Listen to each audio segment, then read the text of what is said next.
My father, Henry Kissinger, is turning 100. This is his guide to longevity.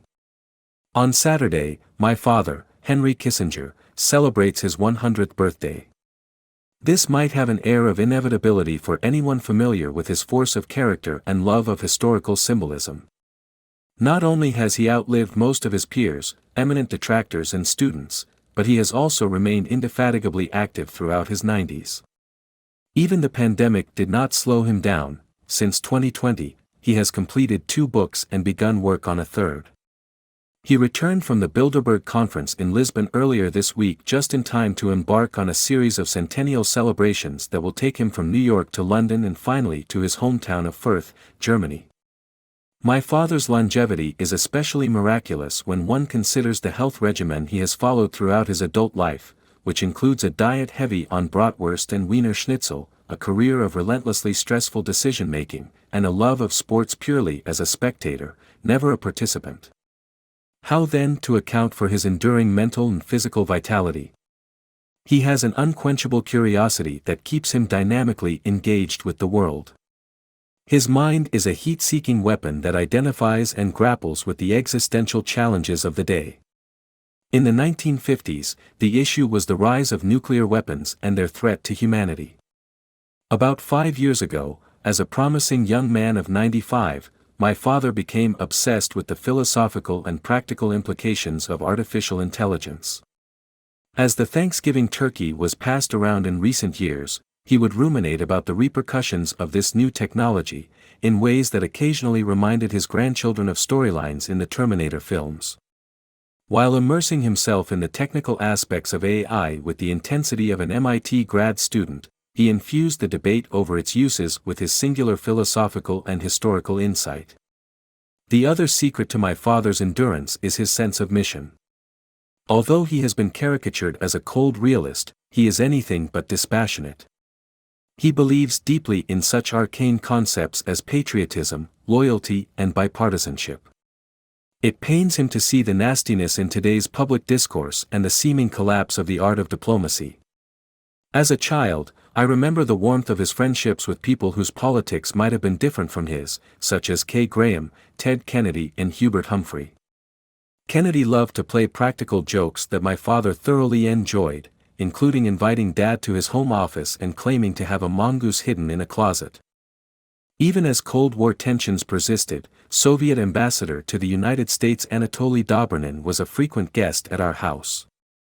The two of them would occasionally play games of chess between negotiating issues affecting the entire planet.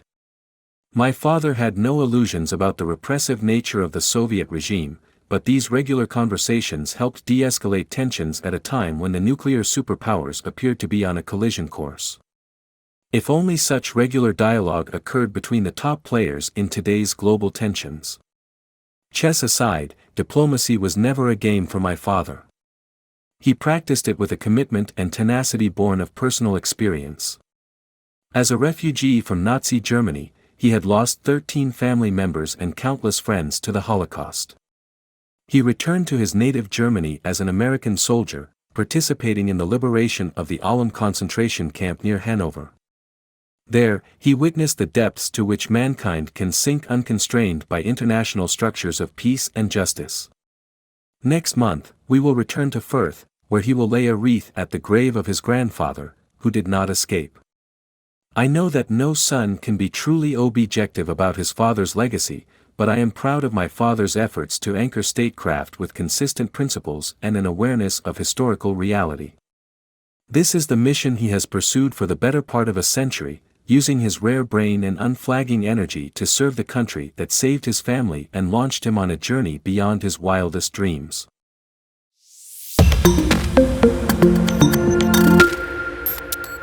My father, Henry Kissinger, is turning 100. This is his guide to longevity. On Saturday, my father, Henry Kissinger, celebrates his 100th birthday. This might have an air of inevitability for anyone familiar with his force of character and love of historical symbolism. Not only has he outlived most of his peers, eminent detractors and students, but he has also remained indefatigably active throughout. Why Warren Buffett's Taiwan pullout has unsettling implications. If you pay attention to what Warren Buffett thinks, you're probably doing it for investment advice, not geopolitical predictions. But there's something more than a little unnerving about the Oracle of Omaha selling his conglomerate's remaining shares in the world's largest chipmaker, Taiwan Semiconductor Manufacturing Company, TSMC, because he isn't confident that Taiwan is a safe place to do business anymore.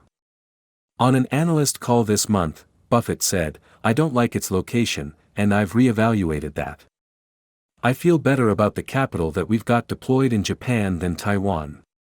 I wish it weren't so, but I think that's the reality, and I've reevaluated that in the light of certain things that were going on." The Berkshire Hathaway chairman famously emphasizes long-term investments, yet the conglomerate's involvement with TSMC was fleeting. Berkshire Hathaway's $4.1 billion purchase of TSMC shares last fall was 86% offloaded in February, and now Buffett has sold off the rest. As Taiwan's biggest company and a major semiconductor supplier globally, including for Apple and other U.S. tech giants, TSMC is among the most geopolitically strategic companies in the world. When Representative Nancy Pelosi, Democrat California, visited Taiwan last August, when she was still House Speaker, she had lunch with two top executives from the company. TSMC makes the semiconductors used in F-35 fighter jets and a wide range of military hardware used by the Pentagon.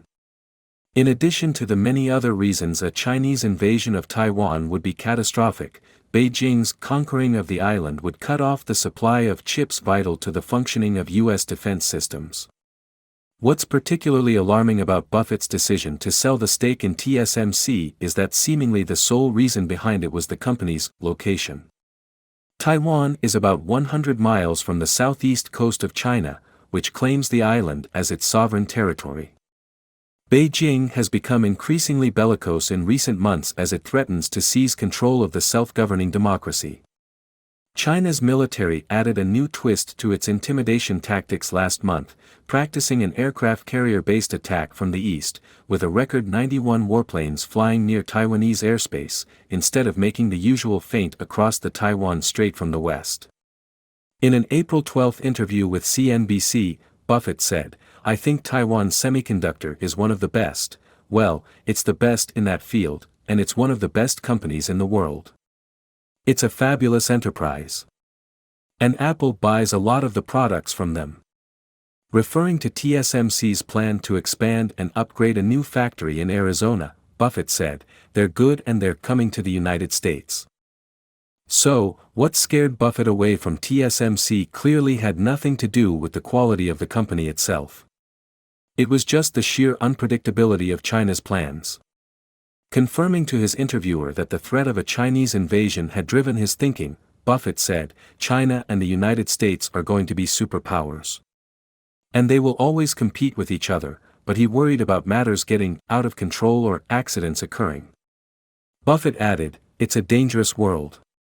No kidding.